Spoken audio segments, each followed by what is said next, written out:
Okay, so now we're back from the video clip, and hopefully you caught a few things. Three of the main things I would like to talk about is number one, the longer you stay in the situation, the harder it is to get out of it. When he first had people around him, and he dares him. If he walks away right then, it's not nearly as difficult as if he stays in the situation, tries to make excuses, then he gets the double dog dare, and more people are surrounding you, and the tension builds, and it gets harder to get out of a situation the longer you stay in that situation. So one advice I would give you is when you're in peer pressure situation, get out of that situation or get in charge of that situation as quickly as possible. And we're going to talk about how you do that. The second thing I learned, and hopefully you caught on the video, was a lot of time pride gets us in trouble. You know, he's trying to prove a point, and he doesn't want to look like he's wrong in front of other people. And so he goes ahead and tries it, even though he knows that's not the smart thing to do. You can tell because at the very last, he's just holding his tongue close, and he doesn't want to, but he does it because of pride. You know, sometimes we just got to say, okay, maybe you're right, but I'm still not going to do this, and then get out of the situation. Then the third thing that I think is critical to understand when you're in peer pressure situations, and many of you have already experienced this, and it's 100% true, is when you do what your peers want you to do, they're trying to pressure you to do something, you get in trouble for doing it, all of a sudden nobody has your back. Everybody leaves you on your own. They all point the finger at you. That was their decision. They did it, and they run away and leave you on your own.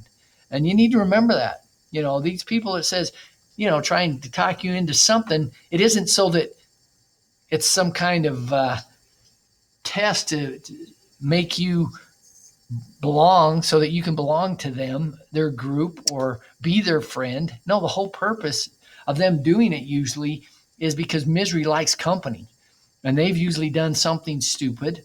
And if they can talk you into it, then it doesn't seem as bad. And they're not going to support you through it, especially if you get caught or you get in trouble. And so that's something that's critical to always remember. Now, the second type of peer pressure is indirect peer pressure. And we don't really realize the impact that this kind of pressure has on us. This is pressure that comes from the media.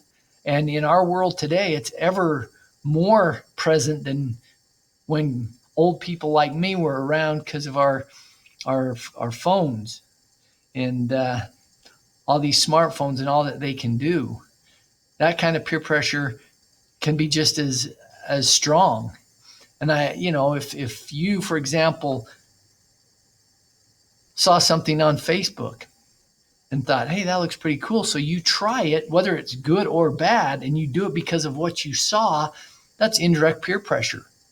You know, if you buy a hat or grow a Fu Manchu because Johnny Depp has it, that's indirect peer pressure, whether it's good or bad. And the same with direct peer pressure. Direct peer pressure can be good. In fact, I would like to see all of us take and use more direct, good peer pressure.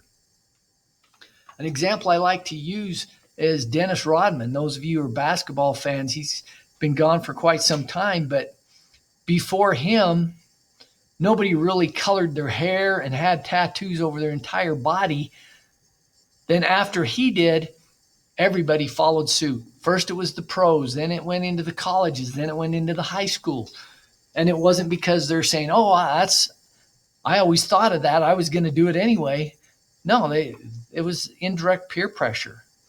And so when you buy something, you do something, you say something, you talk a certain way, you act a certain way because of what you've been observing on the media, then that's indirect peer pressure. And it's so strong in today's world, which is why we need to limit the time we are on our social media.